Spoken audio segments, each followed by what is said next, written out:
रविवार की अगर प्रदोष पड़ जाए, कौन से दिन? रविवार की प्रदोष के दिन ये प्रयोग अवश्य कर देखिएगा।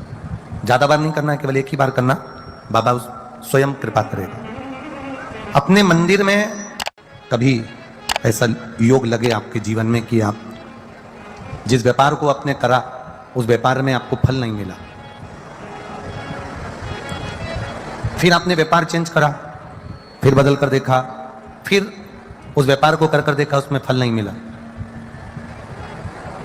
फिर आपने वापिस व्यापार को बदलने का विचार किया, तो हमारा निवेदन रहेगा उस व्यापार को बदलने से पहले एक काम जरूर कर देखिए। 3 स्थान पर बेलपत्र को चढ़ा कर देखिएगा। अगर आपको लगे कि मैंने व्यापार बदल लिया, एक बार बदला, कई लोग ऐसे भी होते हैं जो पैसा इकट्ठा करते हैं, धन एकत्रित करते हैं, और कोई व्यापार ऐसा कर लेते हैं जिस व्यापार में धन चले जाता है तो वो धन वापिस नहीं आता, हमारा वो व्यापार का धन वापिस नहीं आता, तो बड़े दुखी होता है कि भाई मेरा गया हुआ पैसा नहीं आ रहा, मैं बड़ा कष्ट में हूं, मेरा खुद का ही आ जाए ना तो मैं निहाल हो जाऊं, मेरा अपना ही नहीं आ रहा जो गया हुआ है, तो मैं क्या वर्णन करूं उसको, क्या करूं। उनके लिए भी ये प्रयोग, ये शिव विद्येश्वर संहिता का ये भाव बड़ा सुंदर है। आप व्यापार पर व्यापार बदल कर देख लिए, धन भी हमारा कहीं डूब गया, आ नहीं रहा है, तो प्रयास करना 3 स्थान पर चढ़ाई गई बेलपत्र हमें सुख का अनुभव करा देगी। बहुत ध्यान लगाइए। पहला, अशोक सुंदरी की जगह। अब ये बेलपत्र जब भी आप चढ़ाएंगे तो रविवार की अगर प्रदोष पड़ जाए, कौन से दिन? रविवार की प्रदोष के दिन ये प्रयोग अवश्य कर देखिएगा। ज्यादा बार नहीं करना है, केवल एक ही बार करना, बाबा स्वयं कृपा करेगा। अपने मंदिर में, अर्थात अपने घर के पास कोई मंदिर हो, शिवालय हो, देवालय हो, जहां शंकर भगवान विराजमान हो, शिवलिंग हो, ऐसी जगह पर अवश्य करें। हमें कहीं दूर जाकर ये प्रयोग नहीं करना है, अपने शिवालय, अपने जो घर के आसपास में शिवालय हो वो।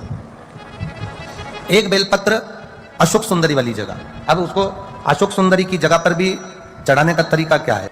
जब हम बेलपत्र चढ़ाएंगे तो उस बेलपत्र को चढ़ाते समय आपकी जो बेलपत्र की डंडी है, वो बेलपत्र, रविवार प्रदोष के दिन का ये उपाय है महाराज, ये बेलपत्र की जो डंडी है, इस डंडी का भाग शिवलिंग की ओर होना चाहिए। ये जो डंडी है इसका भाग अशोक सुंदरी पर जब चढ़ाएंगे तो शिवलिंग की ओर इसका भाग होगा महाराज। दूसरी, बेलपत्र को जब हम समर्पित करेंगे, जया, विषहरा, शामरीवारी, दौतली, देव, मान लो जलाधारी ऊपर नहीं है शंकर जी के, तो उसका स्मरण कर 5 कन्याओं का नाम लेकर, जया, विषहरा, शामलीवारी, दौतली, देव, इनका स्मरण कर शंकर भगवान के शिवलिंग पर बेलपत्र रखेंगे।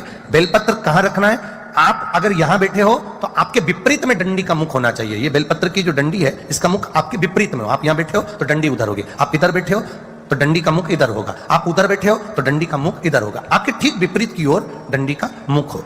ये 2 जगह बेलपत्र समर्पित करने के बाद, तृतीय बेलपत्र शिवलिंग की जो जलाधारी है, जहां पर भगवान शंकर का शिवलिंग रखा है, वहां स्पर्श कराकर, केवल छुआना है, स्पर्श कराकर बेलपत्री के पेड़ के नीचे ही कोई कंकर हो, कोई शंकर हो, या कोई मिट्टी का ढेला हो, नी हो, तो वहीं मिट्टी को थोड़ी सी ऊंची कर एक बेलपत्र बैठकर इस बेलपत्री की डंडी जड़ की ओर, मतलब जो वृक्ष होता है उस ओर इस डंडी का मुख होना चाहिए। ये 3 रविवार के प्रदोष के दिन शंकर भगवान पर चढ़ाई गई बेलपत्र से हमारा गया हुआ धन भी पुनः आने का रहता है, और हमारा जो व्यापार बार बार बंद हो रहा है, शिव की कृपा से एक बार चालू तो चालू हो ही जाता है। शिव तत्व को जाए, और निवेदन है सब भावों से करना है, हृदय चित्त आनंद जो विषय।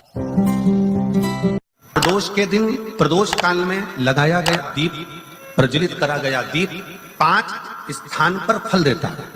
प्रदोष के दिन, प्रदोष काल में लगाया गया दीपक 5 स्थान पर फल देता है। पहला स्थान, अगर हमको या हमारे परिवार में किसी को काल सर्प दोष है तो हमारा प्रदोष का लगाया गया दीपक कहीं पूजन मत कराओ, वो दीप जलाने से ही काल सर्प दोष समाप्त होता चले जाता है। दूसरा स्थान, पितृदोष। अगर किसी ने कह दिया कि तेरे घर में पितृदोष है, तेरे घर में, कई लोग बता देते हैं कि तुम्हारे घर में, कई माताएं पूछती हैं मेरे घर में बेटा नहीं, मेरे घर में 3 बेटी हो गई, 4 बेटी हो गई, 5 बेटी हो गई, बेटा नहीं है, बेटा नहीं, तो किसी ने कह दिया पितृदोष है। अब तुम शंकर जी की पूजन कर रहे हो, शंकर जी पे जल चढ़ा रहे हो, शिव की स्तुति कर रहे हो, तो किसी किसी की यहाँ 3 बेटियों के बाद, 4 बेटियों के बाद, एक माता ने तो लिखा है कि उसके यहाँ 2008 में उसके घर में लड़की ने जन्म लिया था, या 2008 में उसके घर में बच्चे ने जन्म लिया था, लड़की ने, उसके बाद फिर लड़की ने जन्म लिया, और उसके बाद उसके घर में कोई पुत्र का योग नहीं बना, तब उसने प्रदोष के समय पर शाम को दिया लगाना प्रारंभ करा, और 2008 में बच्ची जन्मी थी, और अब 2024 में उसके घर में लड़के ने जन्म लिया। कि प्रदोष काल का लगाया गया दीपक, प्रदोष काल, प्रदोष के दिन, प्रदोष काल का जो दीपदान होता है वो सरल नहीं होता, वो सहज नहीं होता, 5 स्थान की पूर्ति करता है। पहला स्थान किस चीज के लिए?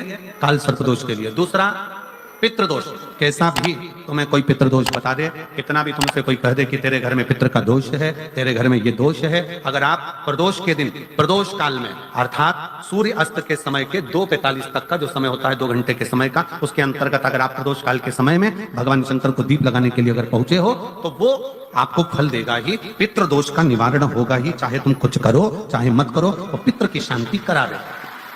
दूसरे नंबर पर है पितृदोष, तीसरे नंबर पर है वास्तु दोष।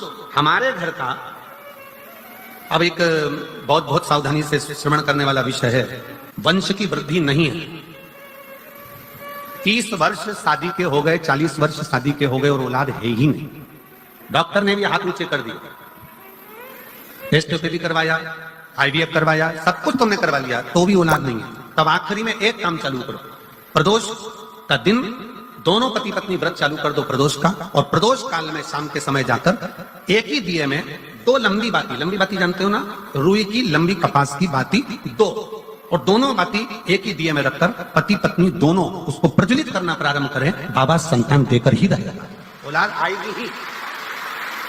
दीप की जो बाती में अंतर आ जाता है, एक गोल बाती में और लंबी बाती में अंतर आता है, बहुत अंतर आता है। पितरों के लिए गोल बाती का प्रयोग बहुत कम होता है हमारा, देवी जी के लिए, माता रानी के लिए, जगतजननी के लिए गोल बाती का प्रयोग बहुत कम होता है हमारा, ध्यान रखिएगा। एक पितर के लिए, एक जगतजननी जगदम्बा दुर्गा भवानी के लिए गोल बाती का प्रयोग कम होता है, लंबी बाती का प्रयोग ज्यादा होता है।